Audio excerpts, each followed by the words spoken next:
ja avavile on kõlanud, läksime, saame kasutada siis ja võtab Viimsi, paneb ikkagi pikema palli sinna kasti ja nüüd Õismets väga efektselt kontrollib, kas õnnestub ka löögile minna, aga Repkin tal vastas.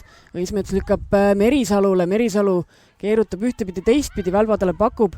Aila, kas on võimalik löögile minna ja läheb löögile ja on 1-0 seis! Viimsi JK naiskond läheb võõrsil juhtima. 3, Angela, Fuster, Sendra, Aila. Ja nüüd seal jälle ääre pealt tulemas Paide. Lükkab siit Lillemets Kellile, Kelli lööb peale ja peaaegu oleks samasuguse ilusa värava löönud, nagu Viimsi neile lõi. Kellile tehti puusanõksu, aga pall jäi Paide kätte ja nüüd Tammikule väga hästi ja saab minna otse värava peale Tammik. Ja lükkab Lillemetsale, kes Lillemets lööb ja lööb Liimetsale pihta. Paide siin kõksivad selle palliga üleval, saavad lõpuks maha võetud. Ja siit lükkab Tammik väga hästi kannaga edasi ja otse Rannastule jala peale, kes läheb värava peale ja saab lüüa, aga lööb praegu. Ja nüüd Merisalu kasti jookseb ja tuleb otse värava peale ja kas seal oli latt ja ei tea, kas siin Teder sai praegu käe vahele, eks pärast näeme kordusest, aga pigem pean hetkel siin kohtunikuga nõustuma, aga nüüd siin Nicole Kelly saab küll selge ees ja Kiivit, kas saab vasaku jalaga löögile, sai löögile, aga sees ka. Aga Paide on tulemas rünnakule, Nicole Kelly paneb välis küllega sealt ja Lillemetsal ühe puutega, aga Liimets on jällegi õige koha peal ja mitte seda puudet kuskile ette võtma, võib-olla oleks nüüd konksu teha, aga siin märja väljaku peal on see ka selline riskantne värk. Ja nüüd Lillemets saab uuesti löögile ja nüüd ei ole ikka veel. Nüüd oli Liimets Nicole Kelly palliga ja Kalale siin päris kaval pall, aga jõudnud ja nüüd saab Viimsi tulla Kerli Iisrael siin kohe oma esimese puute sai ja Õismetsale pall väga hästi ette, kas saab ka puute enne ja sai puute, seis on 2-0! Õismets kuidagi selja tagant nurgad.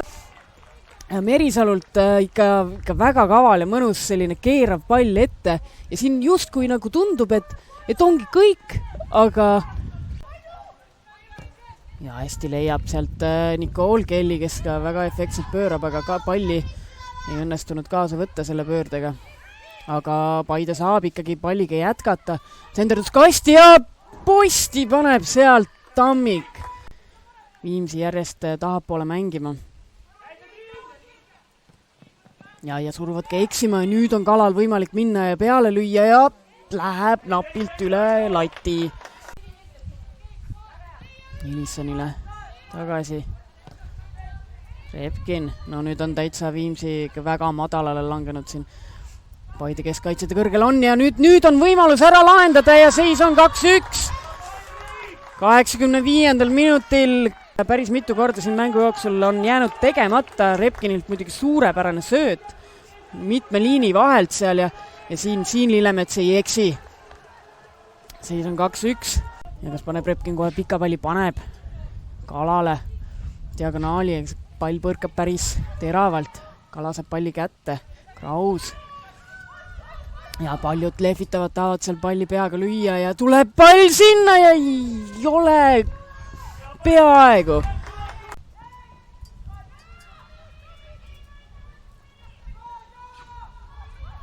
Ja nüüd väga hea sööt ja nüüd oli Rodil uuesti võimalus seal lüüa ja Liimets teeb väga hea tõrje.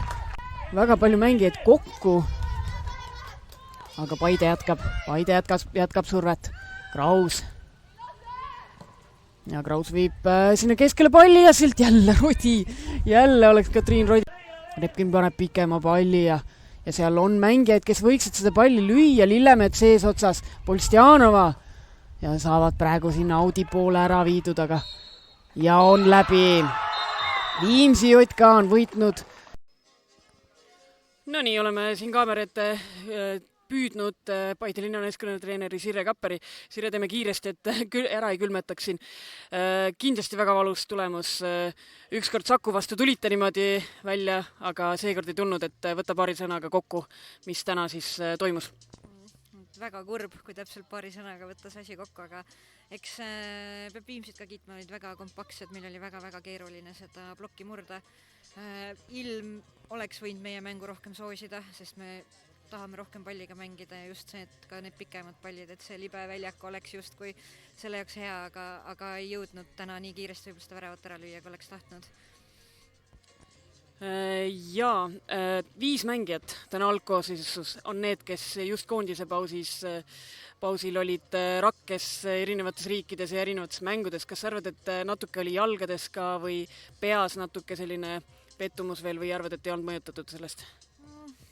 Eks ma arvan, et pigem ei, et ma arvan, et tegemist on ikkagi inimestega, kes käituvad nagu professionaalid, ehk siis see, mis oli koondises, jäi tollel hetkel sinna ja nüüd, kui nad klubi juures tagasi on, keskenduvad sellele, mis siin on, aga eks see hooaeg läks väga aeglaselt käima ja nüüd ta käib täistuuridel ja kohe läheb uuesti pausil, et eks me pole lihtsalt seda head rütmi veel leidnud nende mängudega, et siuke auklik on see teekond olnud.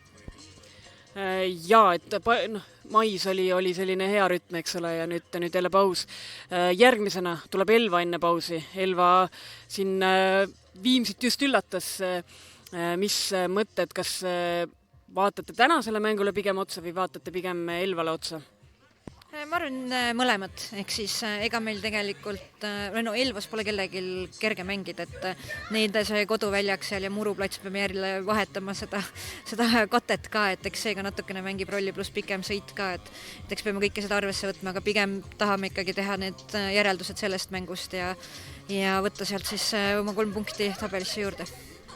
Aitäh sulle, ma lasen su nüüd võistkonna juurde ja soojenema.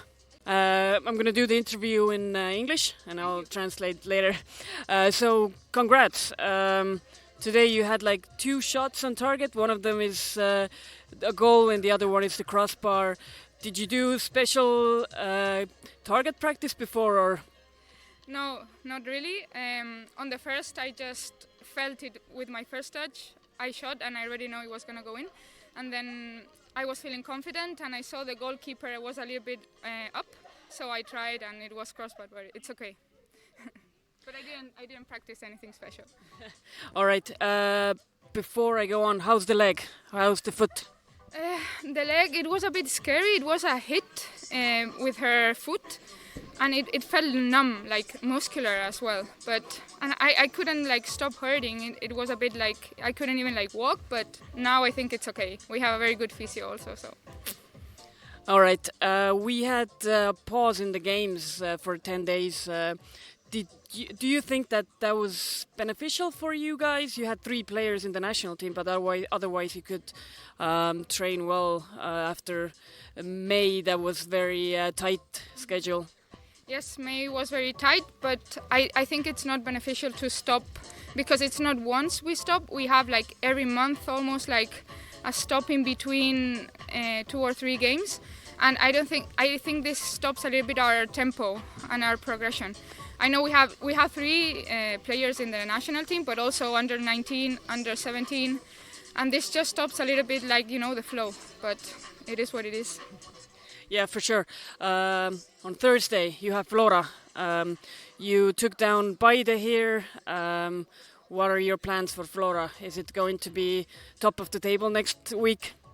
I don't know if it's going to be up top of the table or not, but we're going to work hard to get to the game in the best conditions. And with the help of the coaches and all the coaching staff, physio, we had a very good plan for today's game, and I'm sure we're going to also have a very good plan for Flora. And we're going to face it with hard work and discipline. All right, thank you. I'm going to go let you get warm and dry up. I will say something else. Yeah, go ahead. Ma olen väga lahke meie tiimi üle. Aitäh!